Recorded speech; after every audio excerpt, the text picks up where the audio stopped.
बात उस जमाने की है जब एक देश पर एक राजा राज किया करता था। राजा बहुत ही समझदार और अक्लमंद था, पर वो अभी तक कुंवारा था क्योंकि उसे अपने पसंद की लड़की नहीं मिल रही थी। मंत्री, तुम्हें जो काम दिया गया था, क्या तुमने उस काम को संपन्न किया? माफ कीजिए महाराज, हमने पूरा राज्य ढूंढ लिया, मगर हमें ऐसी लड़की कहीं नहीं मिली। कोई बात नहीं मंत्री, मगर तुम अपनी तलाश को जारी रखो और हो सके तो आसपास के कई और राज्य में ढूंढो। क्या पता हमें हमारी पसंद की पत्नी मिल जाए। जी महाराज।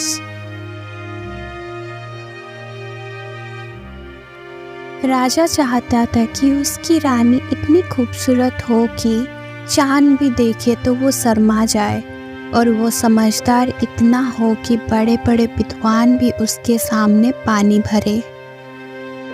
उसके मंत्री ने अपने कुछ खास दूतों को बोला कि ऐसा लड़की कहीं पर भी मिले तो तुरंत खबर लेकर आओ, मगर कई सालों के तलाश के बाद भी कोई ऐसी लड़की ना मिली, क्योंकि जो लड़कियां अक्लमंद और समझदार थी वो खूबसूरत नहीं थी, और जो खूबसूरत थी उनमें अकल की कमी थी।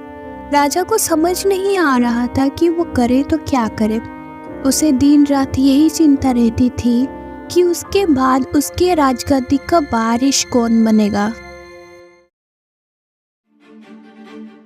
महाराज, अगर बुरा ना माने तो मैं आपसे एक बात कहना चाहता हूँ। ठीक है मंत्री, बोलो, तुम कहना क्या चाहते हो? महाराज, अगर मेरी मानो तो आप एक गरीब आदमी के भेष बनकर एक राज्य से दूसरे राज्य घूमे, फिर हो सकता है कि कोई लड़की आपको पसंद आ जाए।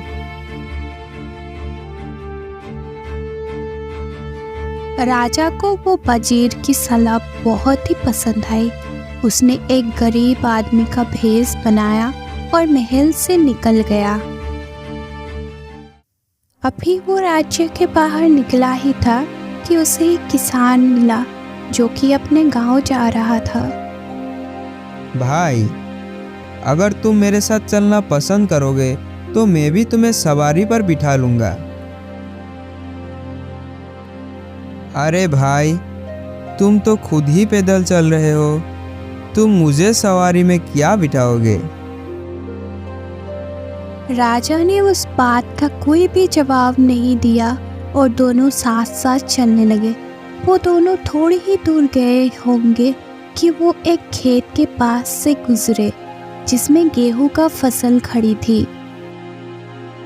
कितनी शानदार फसल है, बहुत अच्छी फसल है, लेकिन पता नहीं कि ये फसल कटी हुई है या बिना कटी।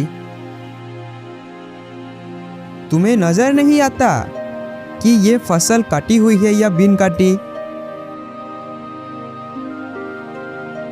मेरे भाई, बहुत सी चीज ऐसी होती है जो होती कुछ और दिखाई कुछ और देती है। बेचारा किसान को ये बात समझ में ही नहीं आया। वो चुपचाप ही रहा। वो अभी थोड़ी ही दूर गए होंगे कि सामने से एक अर्थी लिए जा रहे थे। लोग एक मुर्दे को शमशान घाट लेके जा रहे थे। ये आदमी जिंदा है या मुर्दा?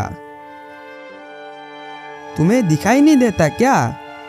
अगर ये जिंदा होता तो लोग इसे शमशान घाट क्यों ले जाते? तुम्हारे दिमाग का जरूर कोई पेच ढीला है।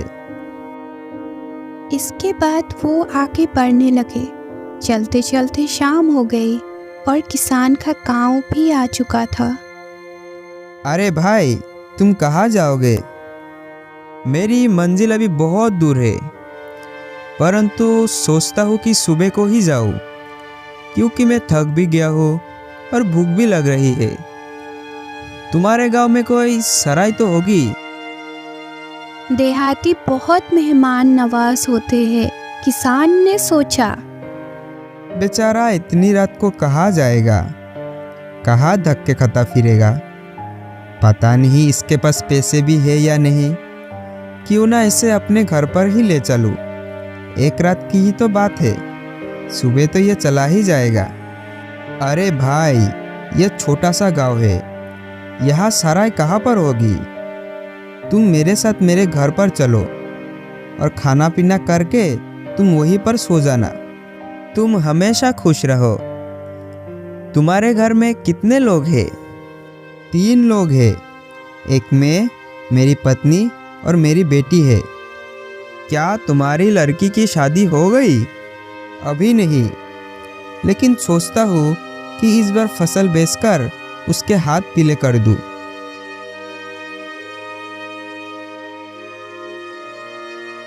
इतने में वो दोनों किसान के घर पहुंच चुके थे।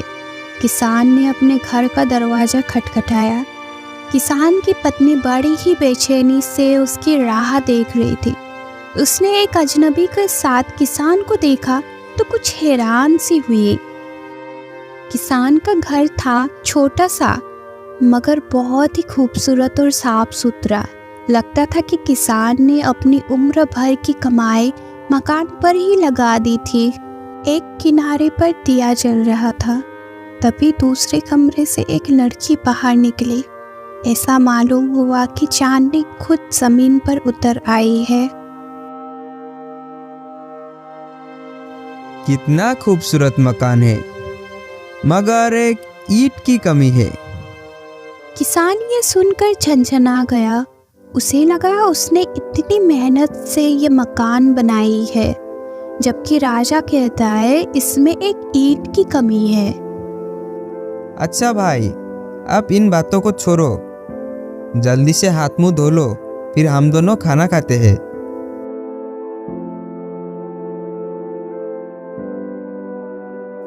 रात का खाना खाने के बाद मैं कुछ देर तक टहला करता हूँ। यह सेहत के लिए बहुत ही अच्छा है। मैं कुछ ही देर में वापस आ जाऊंगा। दरवाजा बंद कर लो।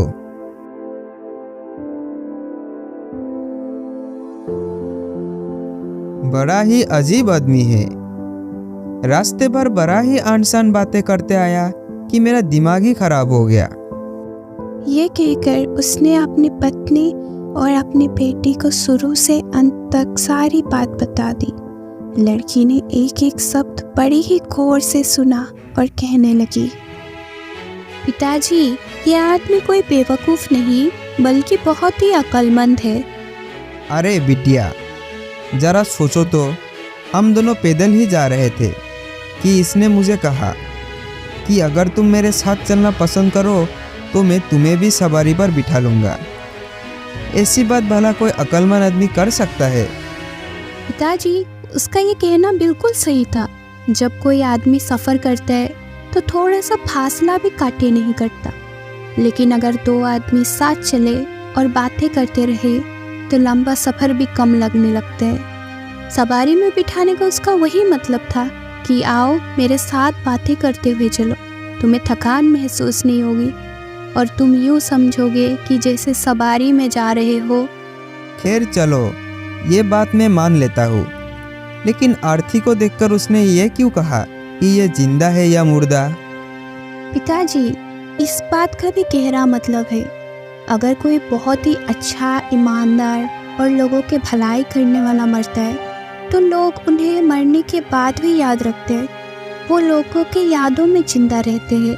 लेकिन इसके अलावा जब दूसरे लोग मरते हैं तो लोग मरने के बाद उन्हें भूल जाते हैं। उसका पूछने का वही मतलब था कि मरने वाला इंसान किस तरह का इंसान था।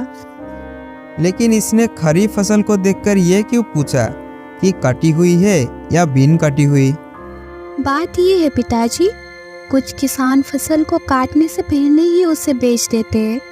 हो सकता है उस खेत के मालिक ने अपना फसल बेच दी हो।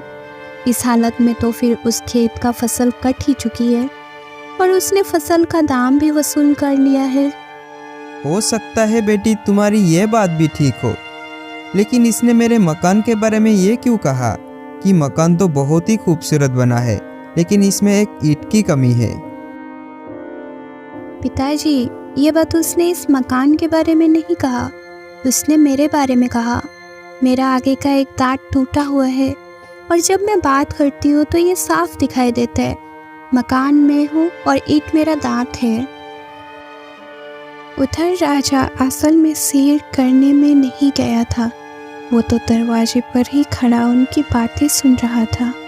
लड़की ने जब अपनी बातें खत्म की तब राजा ने दरवाजा खटखटाया। अरे भाई, तुम तो कोई बहुत ही पहुंचे हुए विद्वान मालूम होते हो। हम इस राज्य की राजा है। ईश्वर का धन्यवाद है कि जिस तरह की पत्नी हमें चाहिए थी वो आज हमें मिल गई है।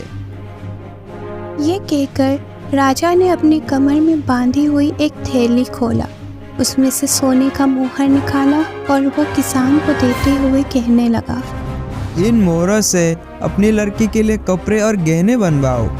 ठीक 1 हफ्ते बाद हम बारात लेकर आएंगे। फिलहाल हम महल वापस जा रहे हैं। किसान और उसकी पत्नी हैरानी से एक दूसरे का मुंह देख रहे थे। उन्हें समझ में नहीं आ रहा था कि ये सपना है या हकीकत। किसान अपनी बेटी का राजा के साथ विवाह के लिए राजी हो जाता है और राजा को भी अपनी मनपसंद लड़की मिल जाता है।